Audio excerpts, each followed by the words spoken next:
पुरानी गाड़ियां तो स्क्रैप हो जाएंगी, लेकिन उस सोच को कौन स्क्रैप करेगा जिसे अंग्रेज और मुगल भारत के लोगों पर थोप कर चले गए हैं।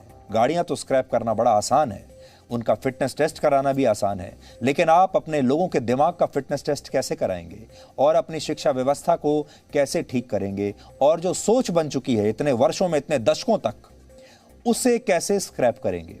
75 साल पहले भारत को अंग्रेजों से आजादी मिल गई थी, लेकिन यह आजादी हासिल करना आसान नहीं था, क्योंकि 15 अगस्त 1947 का दिन आने से पहले अंग्रेजों ने भारत पर 190 वर्षों तक शासन किया था। और एक तरीके से यह मान लीजिए कि हमें अंग्रेजों की आदत सी पड़ गई थी। मुट्ठी भर अंग्रेज इतने बड़े और हजारों वर्ष पुरानी सभ्यता को अपना गुलाम इसलिए बना पाए क्योंकि उन्होंने भारत पहुंचते ही सबसे पहले यहां की शिक्षा व्यवस्था को बदल डाला था।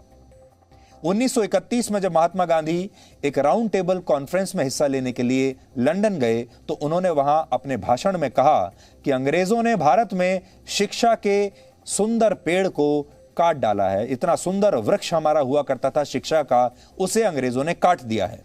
उन्होंने यह भी कहा कि अंग्रेजों के आने से पहले भारत में शिक्षित लोगों की संख्या कहीं ज्यादा हुआ करती थी।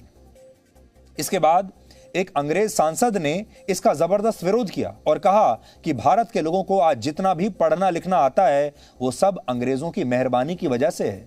इसके बाद महात्मा गांधी ने कहा कि वो अपनी बात को साबित कर सकते हैं, लेकिन वहां समय की कमी के कारण गांधी जी अपनी बात पूरी नहीं कर पाए, पूरी बात कह नहीं पाए।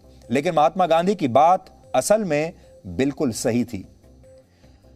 खुद अंग्रेजों ने वर्ष 1822 में भारत की उस समय की शिक्षा व्यवस्था पर एक सर्वे करवाया था, जिससे यह पता चला कि उस समय अकेले बंगाल प्रेसिडेंसी में ही 1 लाख स्कूल चल रहे थे, और तब के मद्रास में एक भी गांव ऐसा नहीं था जहां स्कूल ना हो। उस समय बॉम्बे में जिस भी गांव की आबादी 100 से ज्यादा हुआ करती थी, वहां कम से कम एक स्कूल तो हुआ ही करता था, और इन स्कूलों में पढ़ाने वाले अध्यापक और छात्र सभी जातियों के थे। किसी तरह का कोई भेदभाव इनमें नहीं होता था। बस फर्क यह था कि तब स्कूलों में पढ़ाई लिखाई भारतीय तौर तरीके से हुआ करती थी, और अंग्रेज यह देखकर घबरा गए और उन्होंने अगले 2 दशकों में भारत की शिक्षा व्यवस्था को बर्बाद करने की योजना बना ली। उसे उन्होंने सोचा कि इसे हम अब अपने हिसाब से चलाएंगे।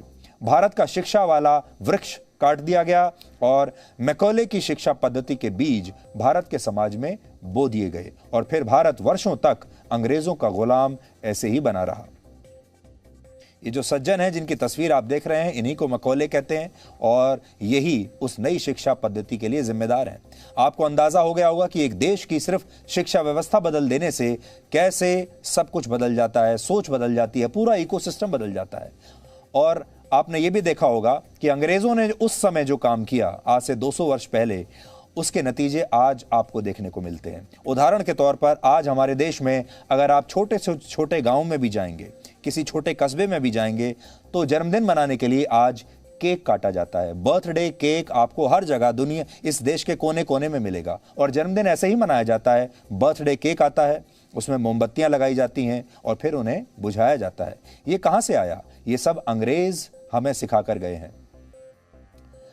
अब यही काम चीन में हो रहा है। चीन के राष्ट्रपति शी जिनपिंग ने अपने देश की शिक्षा व्यवस्था को बदलना शुरू कर दिया है, ताकि चीन के लोगों को कम्युनिस्ट विचारधारा का गुलाम बनाया जा सके। क्योंकि शी जिनपिंग अब ये समझ गए, क्योंकि इस दुनिया में अब सोशल मीडिया आ चुका है, संचार के माध्यम ऐसे ऐसे आ गए हैं कि अब चीन की ये जो नई जनरेशन है, चीन का जो युवा है, अब उसे सोशल मीडिया से दूर रखना मुश्किल होगा। उसे बाकी की पूरी दुनिया में क्या हो रहा है ये पता चल ही जाएगा, और वो उससे प्रभावित होने लगेगा। और अगर ऐसा हुआ तो ये सारे लोग, जो चीन की जो नई पौध आ रही है, जो नई जनरेशन आ रही है, हो सकता है एक दिन चीन की व्यवस्था के खिलाफ ही आवाज बुलंद करना शुरू कर दे, उनके खिलाफ बगावत कर दे। इसलिए बचपन से ही, अभी से ही उनका ब्रेन वॉश करना जरूरी है, ताकि दुनिया भर का कोई सोशल मीडिया उन्हें प्रभावित ना कर पाए। दुनिया के कोई न्यूज चैनल, कोई अखबार, कोई मीडिया का साधन उन्हें अब दोबारा प्रभावित ना कर पाए। सबसे पहले चीन की सरकार ने वहां के प्राइवेट स्कूलों को अपने नियंत्रण में लेना शुरू कर दिया है। अब वहां सारे प्राइवेट स्कूल सरकार के नियंत्रण में आ जाएंगे। पिछले 3 महीने में चीन के 13 बड़े प्राइवेट स्कूल सरकारी स्कूलों में बदले जा चुके हैं। तो वो क्या कर रहे हैं? प्राइवेट स्कूलों को अपने कब्जे में लेते हैं और उन्हें सरकारी स्कूल में बदल देते हैं। चीन में इस समय 1,90,000 प्राइवेट स्कूल हैं, जिनमें चीन के 20% बच्चे पढ़ाई करते हैं। चीन की सरकार चाहती है कि इस साल के अंत तक प्राइवेट स्कूलों में पढ़ने वाले बच्चों की संख्या घटकर सिर्फ 5% रह जाए। यानी वो चाहते हैं कि चीन के सारे बच्चे जो हैं वो सिर्फ सरकारी स्कूलों में पढ़ें। प्राइवेट स्कूलों में तर्क के साथ पढ़ाई की जाती है, लॉजिक के साथ पढ़ाई कराई जाती है और बच्चों को अपने विचार चुनने की आजादी होती है, अपने सब्जेक्ट चुनने की आजादी होती है। चीन की सरकार को इसमें एक खतरा दिखाई दे रहा है। वो चाहती है कि वहां के स्कूलों में सिर्फ कम्युनिस्ट पार्टी की विचारधारा ही पढ़ाई जाए। शी जिनपिंग के इशारे पर अब चीन में ऑनलाइन शिक्षा के कारोबार को भी सरकार ने अपने नियंत्रण में ले लिया है। चीन में अब बच्चों को ऑनलाइन शिक्षा देने वाले प्राइवेट ट्यूटर्स इसके लिए पैसा नहीं ले सकते, यानी अब वो ट्यूशन फी नहीं ले पाएंगे। जो बड़े बड़े एप्स इस क्षेत्र में हैं, जो ऑनलाइन एजुकेशन दे रहे हैं, उन्हें भी इससे मुनाफा कमाने की इजाजत नहीं होगी। जैसे आप भारत में देख रहे हैं, अब आजकल भारत में ये नया चलन चला है, फैशन है, बहुत सारे ऑनलाइन ऐप्स आ गए हैं जो आपको घर बैठे एजुकेशन देते हैं, कोचिंग देते हैं। चीन में भी ऐसे बहुत सारे ऐप्स हैं, लेकिन उन सबको अब सरकार ने ले लिया है और उनसे कह दिया है कि आप कोई मुनाफा नहीं कमा पाएंगे। सिलेबस भी चीन की सरकार तय करेगी, यानी चीन में अब ऑनलाइन शिक्षा नॉन प्रॉफिट बेसिस पर चलेगी। चीन में ऑनलाइन शिक्षा का जो उद्योग है, इंडस्ट्री है, वो 10 लाख करोड़ रुपए की है, जो अब घटकर सिर्फ 1 लाख करोड़ रुपए की रह जाएगी, क्योंकि जब से ये पता चला कि सरकार इन्हें ले रही है, इन सब की वैल्यूएशन घट गई है। चीन की इस नई नीति का असर दिखना शुरू हो गया है और वहां टेंसेट, बाइटडांस और अलीबाबा जैसी जो कंपनियां ऑनलाइन शिक्षा के क्षेत्र में करोड़ों और अरबों रुपए कमा रही थी अब तक, अब उनके शेयर गिरने लगे हैं और इन कंपनियों ने हजारों कर्मचारियों को निकालना शुरू कर दिया है और इनकी जो वैल्यूएशन थी वो भी जबरदस्त तरीके से गिरी है। इसके अलावा अब चीन के प्राइमरी स्कूलों में अंग्रेजी सब्जेक्ट नहीं पढ़ाया जाएगा और इसकी शुरुआत शंघाई से हुई है, जहां 5वीं क्लास तक के स्कूलों में होने वाली अंग्रेजी की परीक्षाओं को रद्द कर दिया गया है। इसकी जगह अब इन स्कूलों में सिर्फ मैंडरिन भाषा पढ़ाई जाएगी। चीन की सरकार मानती है कि अंग्रेजी पूंजीवादी देशों की भाषा है और इससे चीन की कम्युनिस्ट विचारधारा को नुकसान पहुंचता है, इसलिए चीन के बच्चे अब अंग्रेजी नहीं पढ़ेंगे। चीन के स्कूलों में अब विदेशी पुस्तकों पर भी प्रतिबंध लग जाएगा। इसकी शुरुआत वहां की राजधानी बीजिंग से हो चुकी है, जहां 10वीं कक्षा तक के स्कूलों में विज्ञान और गणित जैसे विषय विदेशी पुस्तकों के जरिए नहीं पढ़ाए जाएंगे। स्कूलों में सिर्फ उन्हीं पुस्तकों को पढ़ाने की इजाजत होगी जिन्हें चीन की कम्युनिस्ट पार्टी के लोगों ने लिखा है या जिन्हें कम्युनिस्ट पार्टी से मंजूरी मिल चुकी है। इसके अलावा बच्चों को स्कूलों में माओ त्से तुंग की लाल किताब पढ़ाई जाएगी, जिसमें कम्युनिज्म पर माओ के मशहूर भाषण लिखे हुए हैं।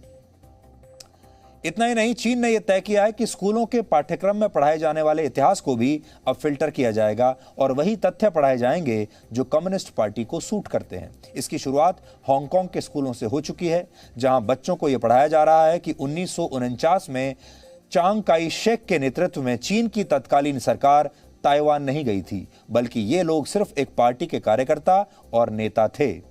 शी जिनपिंग की अपनी पार्टी में स्थिति बहुत अच्छी नहीं है, उनकी पार्टी में ही उनका विरोध शुरू होने लगा है और शी जिनपिंग जानते हैं कि देर सवेर ये विरोध एक क्रांति में बदल जाएगा और इसकी क्रांति का नेतृत्व हमेशा की तरह, हर जगह की तरह, हर देश की तरह छात्र ही करेंगे, युवा करेंगे। इसलिए शी जिनपिंग स्कूली शिक्षा व्यवस्था को बदलकर क्रांति की सभी संभावना को खत्म कर देना चाहते हैं, ठीक वैसे ही जैसे अंग्रेजों ने भारत में किया था। अंग्रेजों के आने से पहले भारत की शिक्षा व्यवस्था मोटे तौर पर हिंदुओं की शिक्षा प्रणाली पर आधारित थी और हिंदुओं में, यहां हिंदुओं के धर्म की बात नहीं कर रहा, मैं पद्धति की बात कर रहा हूं। अंग्रेजों ने इस शिक्षा व्यवस्था को बर्बाद करने की जिम्मेदारी अंग्रेज अधिकारी मैकॉले को दी थी। ये एक अंग्रेज अधिकारी था और इस अधिकारी ने अपनी एक योजना के तहत काम करना शुरू किया। इसके तहत देश भर में मिशनरी स्कूलों की स्थापना की गई, जिनमें अंग्रेजी में पढ़ाई होती थी। इनमें पढ़ाने वाले ईसाई शिक्षक हुआ करते थे, क्रिश्चियन हुआ करते थे। बच्चों को पश्चिमी सभ्यता के इतिहास, उसकी अच्छाइयों और उनके इतिहास के बारे में पढ़ाया जाता था। अंग्रेजों का यह प्रयोग इतना सफल रहा कि वर्ष 1836 में मैकॉले ने अपने पिता को एक चिट्ठी लिखी जिसमें उन्होंने लिखा कि हमारे स्कूल्स बहुत तेजी से आगे बढ़ रहे हैं। इन स्कूलों में पढ़ने वाला कोई भी हिंदू अपनी संस्कृति से अब जुड़ा नहीं रहेगा और अगर सब ठीक चलता रहा तो अगले 30 वर्षों में अंग्रेजी में पढ़ने वाला एक भी हिंदू ऐसा नहीं होगा जो मूर्ति पूजा पर विश्वास करे या अपने धर्म को सही माने। अंग्रेजों के निशाने पर ऊंची जाति के हिंदू थे। उन्हें स्कूलों में पढ़ाया गया कि ये विश्वास दिलाया गया कि निचली जातियों की खराब स्थिति के लिए वही जिम्मेदार हैं और निचली जाति के लोगों को भी यही बताया गया ताकि इन दोनों में मतभेद पैदा हो जाए। मकाउले भारत में एक ऐसा वर्ग खड़ा करना चाहते थे जिसका खून और रंग तो भारतीय हो, लेकिन यह वर्ग विचारों, नैतिकता और बुद्धिमानी के मामले में बिल्कुल अंग्रेजों जैसा हो, जिसकी सोच अंग्रेजों जैसी हो। अंग्रेजों की इसी शिक्षा पद्धति ने भारत में उस वर्ग को जन्म दिया जिनकी वजह से भारत की आजादी कई वर्षों तक टलती चली गई। इसी वर्ग में वो लोग शामिल थे जो भारत के आजाद होने से पहले ही सत्ता पाने का सपना देखने लगे और इसके बाद जब भारत आजाद हुआ भी तो अंग्रेजी में सोचने, लिखने और पढ़ने वालों ने ही भारत पर कब्जा किया और भारत पर राज जिन लोगों ने किया वो असल में वही लोग थे जिन्होंने अंग्रेजी पद्धति को बिल्कुल अपना लिया था, जो अंग्रेजों की तरह ही सोचते थे और अंग्रेजों की तरह ही उनका लाइफस्टाइल भी था। आज़ादी के बाद जिन लोगों ने सरकार चलाई उन्होंने भी स्कूल कॉलेजों में छात्रों को, बच्चों को वही पढ़ाया जो उनके राजनीतिक एजेंडे को सूट करता था। इतिहास की किताबों से भारत के स्वर्णिम इतिहास को धीरे धीरे गायब कर दिया गया। अशोका द ग्रेट की जगह अकबर द ग्रेट ने ले ली। दारा शिकोह की जगह औरंगजेब का इतिहास पढ़ाया जाने लगा। वैदिक फिलॉसफी की जगह विलायती फिलॉसफी ने धीरे धीरे लेना शुरू कर दिया। आज़ादी के बाद दरबारी इतिहासकारों की एक पूरी फौज खड़ी कर दी गई जिन्होंने भारत को गुलाम बनाकर रखने वाले अंग्रेजों और मुगलों को बहुत ग्लैमराइज करके देश के बच्चों के सामने पेश किया, देश के मीडिया के सामने पेश किया। आज इस देश का दुर्भाग्य है कि भारत के शहीदों के साथ साथ लोगों का खून बहाने वाले अंग्रेजों और मुगलों की याद में बनाई गई सड़कें और स्मारक आज भी हमारे देश में मौजूद हैं। सोचिए, सब देखकर देश के लिए बलिदान देने वाले हमारे वीरों और वीरांगनाओं की आत्मा आज भी कितनी दुखी होती होगी। इतिहास की उन्हीं किताबों में अंग्रेजों को भारत का भाग्य विधाता बताया गया। मुगलों के बारे में लिखा गया कि मुगल ही भारत को दुनिया के नक्शे पर लेकर आए थे। मुगल बड़े शूरवीर हुआ करते थे और भारत के जो योद्धा थे वो मुगलों से हारते चले गए। They were no match for them.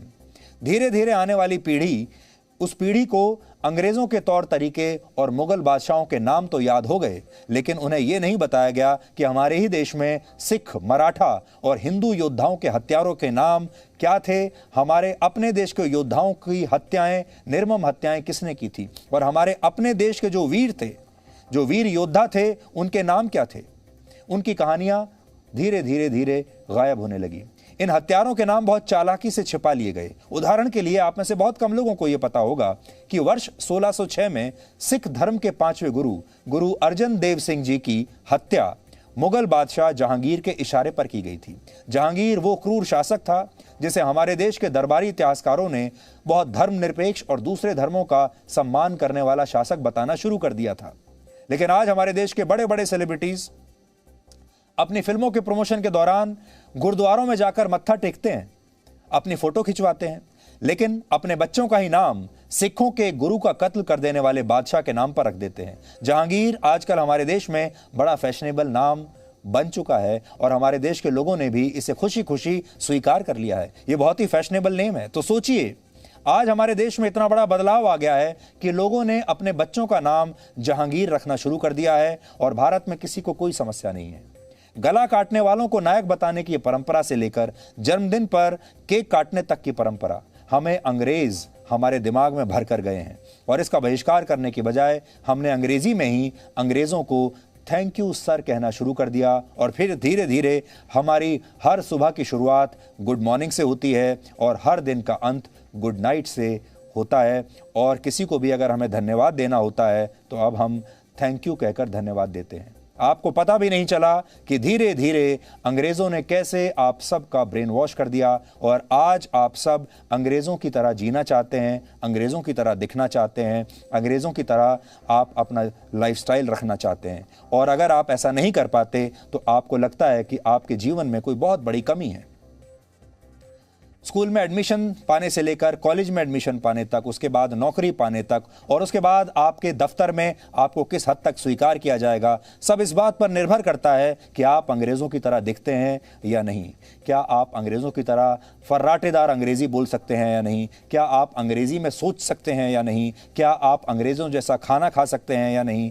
क्या आपको अंग्रेज़ों जैसे टेबल मैनर्स आते हैं या नहीं? क्या आपको अंग्रेज़ों के बड़े बड़े इतिहासकारों के नाम पता हैं या नहीं? क्या आपने अंग्रेज़ों के बड़े बड़े ऑथर्स की किताबें पढ़ी हैं या नहीं पढ़ी हैं? क्या आप पश्चिमी देशों के बड़े बड़े शहरों का नाम बोलना जानते हैं या नहीं जानते हैं? क्या आप पश्चिमी देशों का, यूरोप का इतिहास जानते हैं या नहीं?